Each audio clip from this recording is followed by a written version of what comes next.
देखना चाहते हैं। अपना मेरे अज़ीज़ों आज अपने ऊपर से मेरे जो हर प्रकार के पाप श्राप रोग बीमारी को टूटते हुए देखना चाहते हैं। कितने लोग? Hallelujah, hallelujah. आइए हम खुदा के एक कलाम में जाएंगे। हम पढ़ेंगे प्रेरितों के काम उसका 3 अध्याय, उसकी पहली आयत से हम पढ़ना शुरू करेंगे।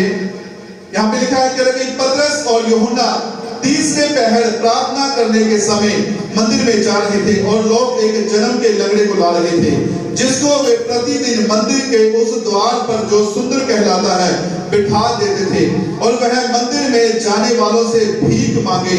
जब उसने पतरस और यूहन्ना को मंदिर में जाते देखा तो उनसे भीख मांगी। पतरस ने यूहन्ना के साथ उसकी ओर ध्यान से देखकर कहा, हमारी ओर देख। अतः वह उनसे कुछ पाने की आशा रखते हुए उनकी ओर ताकने लगा।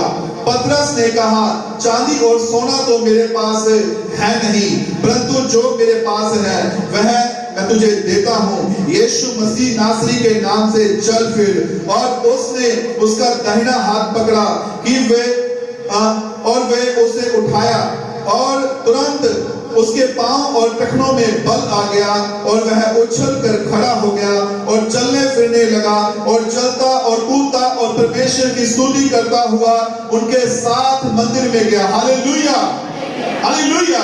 वो कहाँ गया जी? मेरे अज़ीज़ों, एक लंगड़ा भिखारी मेरे जो क्या कर रहा था, वो अपने एक ट्रबल वाली जिंदगी को जी रहा था, एक मुसीबत वाली। ठीक है, ट्रबल का मतलब क्या होता है? मुसीबत। एक मुसीबत वाली जिंदगी को जी रहा। हालेलुया।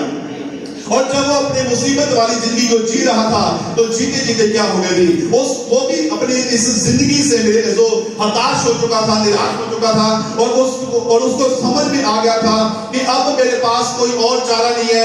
मुझे ले जाते हैं और मुझे छोड़ जाते हैं। मैं भीख मांगता हूँ। मेरे भीख मांगने से कुछ लोगों का गुजारा चलता है, और कुछ लोग मुझे क्या करते हैं? मुझे फिर लाकर बिठा देते हैं, और मुझे क्या करते हैं? मुझे ये 1 2 3 टाइम की मुझे क्या देते हैं? ये रोटी देते हैं। हालेलुया।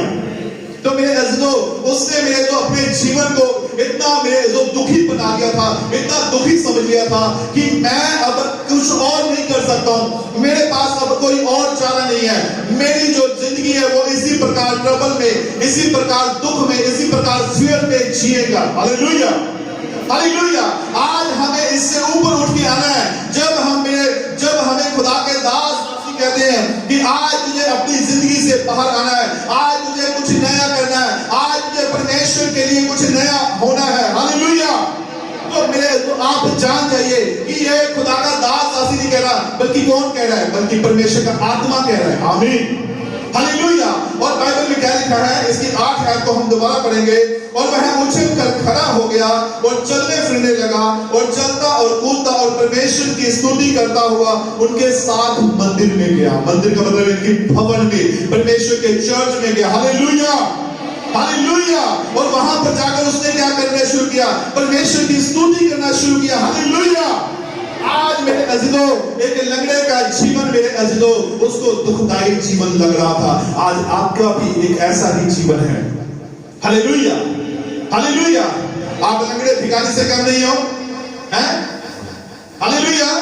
यहां से मांगते हैं, वहां पे देते हैं, और वहां से मांगते हैं और वहां पे देते हैं। हालेलुया। इधर भी ले लिया है, उधर भी ले लेते, इधर देता थे, उधर देता। हमारी जिंदगी क्या चलती? ऐसी चलती रहती है।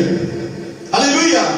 और फिर क्या होता है? फिर उसके बाद मेरे अज़ीज़ों, हम अपने आप को ऐसा बना लेते हैं कि ये तो सारी उम्र ऐसे ही चलना है जी, खा लो पी लो, हैं? रब बोलता है कि दिन जाना ही है। हालेलुया। लेकिन बाइबल हमें इस बात से मेरे अज़ीज़ों हमें ऊपर आने के लिए कहती है।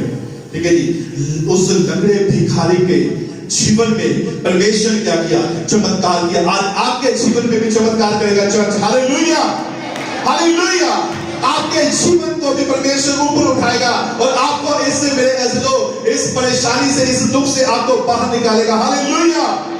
क्योंकि आपकी जो लाइफ है वो फेयर नहीं है, आपकी जो लाइफ है वो ट्रबल में नहीं है। Hallelujah, hallelujah. आज आपको समझना है कि परमेश्वर ने आपको किस लिए चुना है। आपको समझना है कि परमेश्वर ने आपको किस लिए बुलाया है। आपको समझना है कि परमेश्वर आपसे क्या क्या लेना चाहता है। हालेलुया। आज भी बहुत सारे लोग मेरे अज़ीज़ों, जिनको 2 साल, जिनको 4 साल, जिनको 6 साल हो चुके हैं चर्च आते, जिनको मेरे अज़ीज़ों 10 साल 15 साल हो चुके हैं, ठीक है, हालेलुया। आज उन्होंने बस ये सोच रखा है कि हम चर्च जा रहे हैं, बहुत है।